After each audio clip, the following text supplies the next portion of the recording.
ngayong araw na ito. Marami pong salamat sa lahat ng tumugon sa panawagan na ito at tayo po ay magdiwang sa Birhen. Sabi nga po natin, pagkatapos ng dusa ay mayroong luwalhati na inaasahan mula sa atin.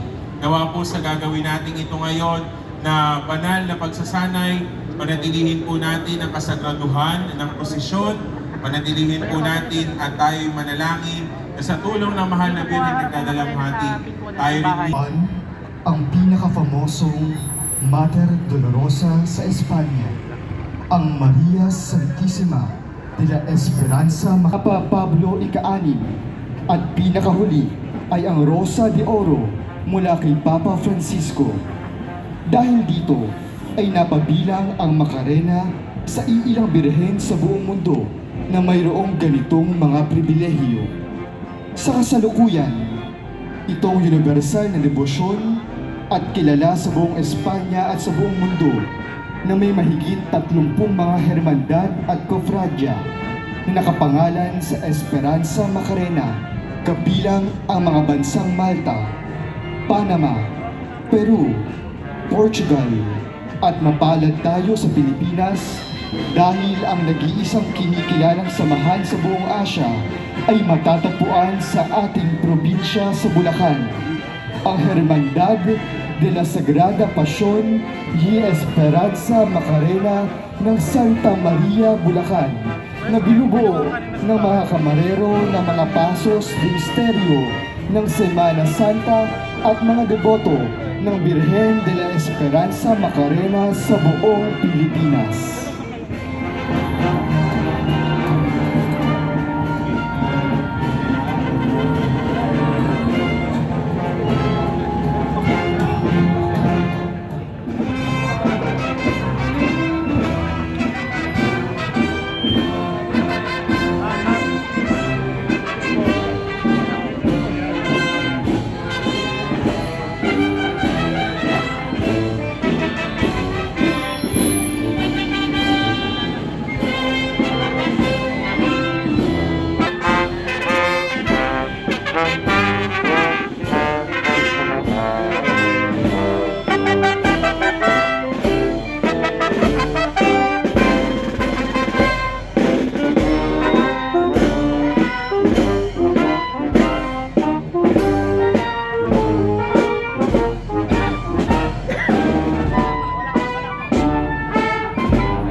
At pinangarap niyang magkaroon ng sariling imahe ng Birhen bilang sentro ng kanyang debosyon. Dumating ang kasagutan nung ikatapapanumbalik kay J.C. Layo. Pinabuo niya ito upang magkaroon ng identidad at tapang, inspirasyon,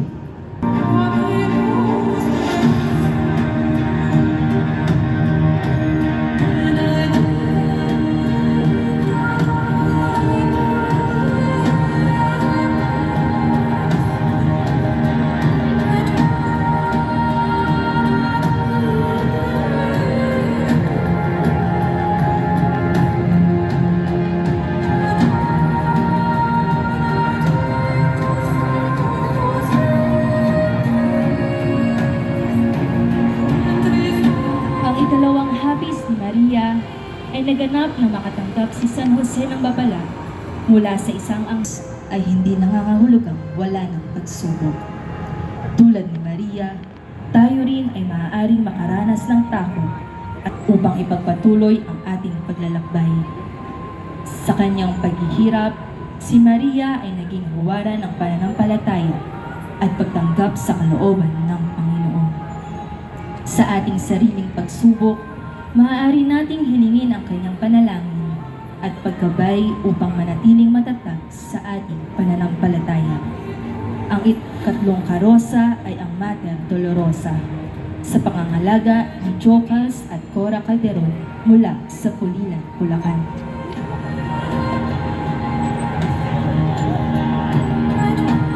Na pagmamahal at sakripisyo kung saan ang kanyang katatagan at pananampalataya sa kabila ng matinding paghihirap ay nagsisilbing inspirasyon. Ipinagdiriwang ang kapistahan ng Mater Dolorosa tuwing ika-15 ng Setyembre. Ginugunitan nito ang malalim na pagsasama ng puso na umiral sa pagitan ng ina ng manunubos at ng tagapagligtas. Ang imahe ng Birhen na nagdadalang hati ay kabilang sa tagpo na pagbababa kay Kristo mula sa krus na pinoprosesyon tuwing Biyernes Santo. Ang ika-4 na karosa ay ang Mater Dolorosa sa pangalaga ni Ginoong Emiliano at Ginang Mira Francisco at pamilya.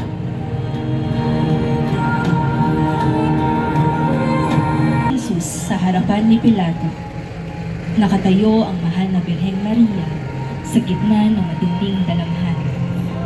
Tahimik na Sa gitna ng kanyang matinding sakit, nanatiling matatag si Maria. Pinipigil ang kanyang mga luha habang pinapanood ang paghihirap ni Jesus. Naalala niya ang sinabi ni Simeon sa templo, na isang espada ang tatagos sa kanyang kaluluwa at ngayon ramdam na ramdam niya ang matinding kirot nito. Bawat insultong ibinato kay Jesus, bawat hampas ng mga sundalo ay parang sugat din sa kanyang puso. Sa kabila ng matinding piknati, hindi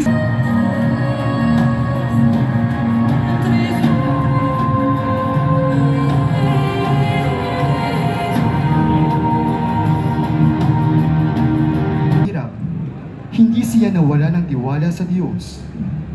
Ang ikatlong hapis ay nagtuturo sa atin na may mga pagkakataong parang nawawala ang Diyos sa ating buhay. Ngunit sa ating patuloy na paghahanap, kumapit sa Diyos kahit sa gitna ng pagkalito at pagsubok.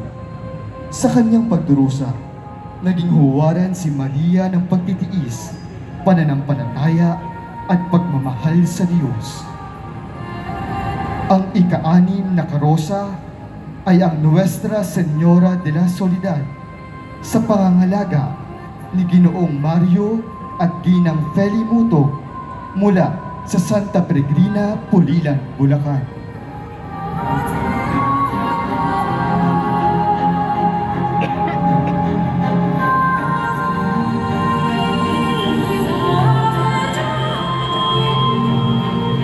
misyon ng dalamhati ay nagpapahiwatig ng kanyang 7 habis, lalo na ang kanyang pagsaksi sa pagpapakasakit at kamatayan ni Jesus.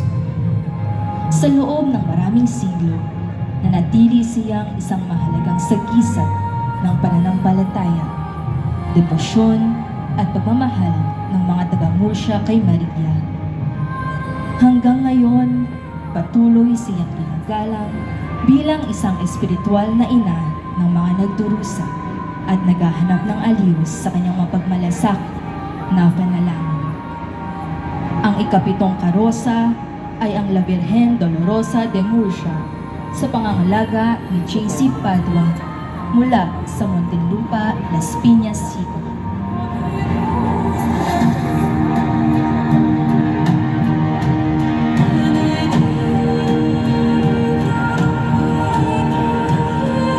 Ang isa sa mga hapis ni Maria ay nang ihayag ni Jesus sa kaniya ang kalooban ng Diyos. Ang pag-uusap na ito ay hindi lamang pagsubok sa kanyang pagiging ina, kundi isang pagsubok din sa kanyang pananampalataya. Alam niyang darating ang araw na mawawalay siya kay Jesus. ngunit nanatili siyang matibay sa pagtanggap ng plano ng Diyos. Ang hapis na ito ay nagtuturo sa atin na sa mga panahong pinanghihinaan tayo ng loob tulad ni Maria, dapat tayong kumapit sa Diyos kahit sa gitna ng matinding sakit ng pamamaalam. Si Maria ay naging halimbawa ng tiwala at pagsuko sa banal na kalooban ng Diyos. Ang ikawalong karosa ay ang Mater Dolorosa sa pangangalaga ng ating butihing Mayora Rosario Ochoa Montejo ng Pulilan, Bulacan.